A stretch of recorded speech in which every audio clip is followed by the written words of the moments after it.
తాళ్లపాక అన్నమాచార్యుల వారు ఆయన రాజంపేట ప్రాంతంలో తాళ్లపాక గ్రామంలో జన్మించడం జరిగింది. దాదాపు 500 సంవత్సరాల క్రితం ఆయన శ్రీ వెంకటేశ్వర స్వామిని అన్నమయ మార్గం అని ఆయన నడిచిన బాటే అన్నమయ మార్గంలో జరుగుతూ ఉంది. అటవీ మార్గాన వెంకటేశ్వర స్వామిని దర్శించుకోవడం, దాదాపు ఆయన శ్రీ వెంకటేశ్వర స్వామిపై చరిత్ర చెప్తాది. 12,000 సంకీర్తనలు వెంకటేశ్వర స్వామిపై గానం చేసి వెంకటేశ్వర స్వామి మహిమలను విశ్వవ్యాప్తిగా చాటి చెప్పిన మహోన్నతమైన వ్యక్తి. ఆయన ఈ ప్రాంతంలో జన్మించాడు కాబట్టి ఆయనకు వారసులుగా ఈ ప్రాంతం నుంచి భావితరాల వారికి ఆయన పాదయాత్రను భావితరాల వారికి కూడా చూపించాలా అనే ఆలోచనతో దాదాపు 22 సంవత్సరాల క్రితం పాదయాత్ర మొదలుపెట్టి ఆ రోజు ఏదో పాదయాత్ర దాదాపు ఒక 108 మందితో పాదయాత్ర చేయాలని ఆ రోజు అనుకుంటే ఏదో ముందు 50 మందితోనూ అట్లా 108 మంది కాదు, వందలాది అయినారు, వేలాది మంది అయినారు.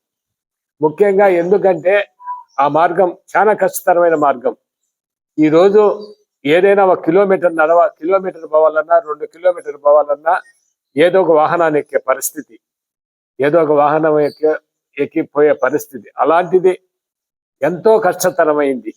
ఈరోజు నిజంగా అటవీ మార్గం, నిజంగా దారి లేని ప్రాంతం, కంప చెట్లతో నిండిన ప్రాంతం, కొండలు గుట్టలు రాళ్ళు, అలాంటి ప్రాంతంలో ఎలాంటి చిన్న పెద్ద దెబ్బలు తగిలినా కూడా లెక్క చేయకుండా నిజంగా వీళ్ళంతా కూడా పాదచారులై, ఎందుకంటే వాళ్ళకు నమ్మకం ఆ ప్రాంతంలో ఆ దారిలో నడిస్తే పిల్లలు లేని వారికి పిల్లలు పుడతారని, ఏదో చదువులు పిల్లలకు వస్తాయని, ఉద్యోగ అవకాశాలు వస్తాయని, పెళ్లిళ్ళు అవుతాయని ఒక నమ్మకం. ఆ నమ్మకంతో దాదాపు 22 సంవత్సరాల నుంచి కూడా వేలాదిగా నడచడం జరిగేది.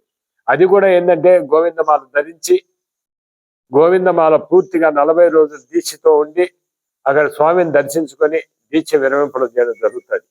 ఇది సంవత్సరం కూడా ఏ ప్రభుత్వాలు వచ్చినా, ప్రభుత్వం ఏదైనా కానివ్వండి, ఏ ప్రభుత్వాలు వచ్చినా కూడా అన్ని ప్రభుత్వాలు కూడా ఎందుకంటే మేము కూడా ముఖ్యంగా ఎందుకంటే ఇది దాదాపు ఎన్నో సంవత్సరాల నుంచి అన్నమయ్య బాటలను దాన్ని చేయాలనే ఆలోచన దానితోనే, ఎందుకంటే ఇది శాశ్వతంగా ఒక బాట నేర్పరిస్తే నిజంగా వారు శాశ్వతంగా నడవడం జరుగుతుంది ఆ మార్గంలో అనే ఆలోచనతో ఈ రోజు ఈ పాదయాత్ర చేయడం జరుగుతూ ఉంది. ఈ రోజు ఎందుకంటే భగవంతుని దయ వల్ల మొన్నటి ప్రభుత్వంలో జగన్మోహన్ రెడ్డి గారి నాయకత్వంలో ఆ ప్రభుత్వంలో ఆ రోజు బోర్డులో కూడా దాన్ని ఆమోదించడం జరిగింది. ఆ బాటను పూర్తి చేయాలని అనుకోని విధంగా ఆ ప్రభుత్వం పోవడం, కొత్త ప్రభుత్వం రావడం జరిగింది. కొత్త ప్రభుత్వంలో కూడా పోయినసారి మేము పాదయాత్ర చేశాం, బాగా అందరూ కూడా నడిచి వెళ్ళారు, దర్శనం చేసుకొని బాగా రావడం జరిగింది. అదే విధంగా ఇంకొకటి కూడా మన పవన్ కళ్యాణ్ గారే మాట్లాడడం జరిగింది. ఈ రోజు ఆయనే మీకు వీడియో వినిపిస్తాను, నాకు తెలియదు, మనకు వీడియో మనం తీస్తే ఆ వీడియో బయటకు వచ్చింది. పవన్ కళ్యాణ్ గారే అన్నమయ్య బాట చరిత్రమైన బాట, ఈ ప్రభుత్వం ఎందుకు దీన్ని రెడీ చేయడం లేదు, ఆ రోజు నా పేరు కూడా కోట్ చేశాడు ఆయన, అమర్నాయుడు గారు నడుస్తాడు ఆ బాటలో ఎందుకు అడిగాడు.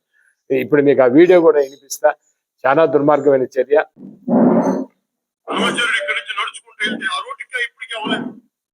అమర్నాథ్ రెడ్డి గారు లాంటి వ్యక్తి నడుచుకుంటూ వెళ్తారు, అందరూ నడిచే రోడ్డు ఎందుకు వెళ్ళలేకపోయారు మీరు, కానీ ఎందుకు ఒక క్షేత్రంలో చేయలేకపోయారంటే వాళ్ళు మాట్లాడారు. ఈ సంవత్సరం కూడా మామూలుగానే 40 రోజుల ముందు పాదయాత్ర చేసి నేను దాన్ని 40 రోజులు ప్రెస్ లో కూడా చెప్పడం, ప్రెస్ లో కూడా వచ్చింది, మా పోస్టర్ రిలీజ్ చేసినాం.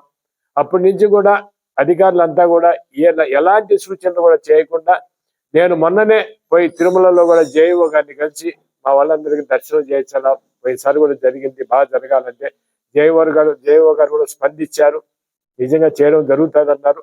కానీ వచ్చిన వెంటనే నిన్నటి రోజున నిజంగా నోటీసులు ఇచ్చి ఆ ప్రాంతంలో నడిచేదానికి కష్టం కుదరద్దు అని చెప్పడం నిజంగా చాలా బాధాకరం. ఎందుకంటే మాల ధరించున్నాం, నేను ఎప్పుడు కూడా మాల చేసినప్పుడు కానీ భగవంతుని విషయంలో ఎప్పుడు కూడా రాజకీయ ఆలోచన ఉండదు. తిరుమల వెళ్ళినా కూడా ఏదో స్వామిని దర్శించుకొని రావడం తప్పితే చాలా ఆలోచన లేదు.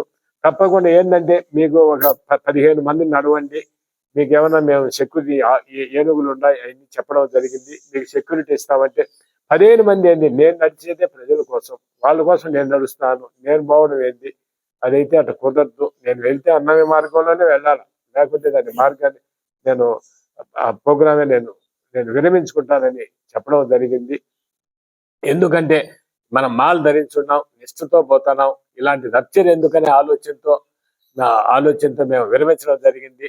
మేము నడవాలా, రప్చర్ కావాలంటే వాళ్ళు ఎంతమంది అడ్డం వచ్చినా కూడా అవి ఆపే ప్రశ్న లేదు. తప్పకుండా మేము తిరుమల చేరేవాళ్ళం. కానీ ఆ ఆలోచన లేకుండా ఎందుకులే, ఈ దైవ సంకల్పం, రేపు వెంకటేశ్వర స్వామి ఆ దారిలో ఎప్పుడు పిలుచుకుంటే అప్పుడే నడుస్తామనే ఆలోచనతో ప్రస్తుతానికి తాత్కాలికంగా మార్గాన్ని విరమించుకొని, ఎందుకంటే మాల కూడా వెంకటేశ్వర స్వామి మేము మాల తీసేది ఒంటిమిట్ట, మళ్ళా తిరుమల పోయి ఒంటిమిట్ట పోవడం జరుగుతుంది. ఒంటిమిట్టలో మాల తీసి తలనీలాలు ఒంటిమిట్ట ఆలోచనతో, ఎందుకంటే మా కుటుంబం అంతా కూడా మాల ధరించి, నేను కావచ్చు, భార్య కావచ్చు, మా తమ్ముడు పిల్లోళ్ళు కావచ్చు, వాళ్ళ భార్యలు అందరూ కూడా మాల ధరించే నిష్ఠతో, ఇప్పుడు మా చిన్న పిల్లోడు, మా మనవడు కూడా ఆఖరుకు మాల వేయడం జరిగింది. నేను సంవత్సరం జరుగుతూ ఉంటాం. నిజంగా ప్రభుత్వానికి ఎందుకు ఇట్లాంటి దుర్మార్గమైన ఆలోచన వచ్చిందో అర్థం కావడం లేదు. చాలా దుర్మార్గమైన ఇది ఆలోచన. ఇది మంచి సంప్రదాయం కాదు. మంచి సంప్రదాయం ఏ ప్రభుత్వాలన్నా ఉంది. ఎందుకంటే వెంకటేశ్వర స్వామి ఎందుకంటే గొప్ప ఆయన, ఎందుకంటే ప్రపంచవ్యాప్తంగా ఎంతో మంది ఆరాధించే దైవం. అలాంటి ఎందుకంటే ఈరోజు పాదయాత్ర ముఖ్యంగా అనేది చాలా మంది పేదవారు వెంకటేశ్వర స్వామి దర్శించుకోలేరు, పోవాలనే కష్టం. నాకు నిజంగా ఎందుకంటే ఒక తృప్తి, ఎందుకంటే ఇంతమందిని మనం దర్శనం చేయించగలుగుతున్నాం. సంవత్సరానికి ఒకసారి ఇంతమందిని తీసుకుపోయి వాళ్ళకి ఏమి ఒక రూపాయి ఖర్చు లేకుండా, ఏదో 100 రూపాయలు 50 రూపాయలు జోబులు వేసుకున్నా కూడా ఏమి లేకుండా దారి పొడుగున, ఎందుకంటే నేను కావచ్చు, దాతలు కావచ్చు, బ్రహ్మాండంగా వారికి అన్ని సౌకర్యాలు కల్పించి వారు నేరుగా తిరుమల తీసుకుపోయి దర్శనం చేస్తారు. ఎందుకంటే ఎంత కష్టతరం అంటే, ఒక సంవత్సరం అయితే నేను తిరుమల పోయినప్పుడు నడవలేక, నిజంగా కాళ్ళు బొబ్బలు నడవలేక అడవిలో పనుకోవడం జరిగింది. అందరినీ పంపించి 10 మంది తోడు పెట్టుకొని తెల్లారు లేచి తిరుమలలో మేము దిగడం జరిగింది.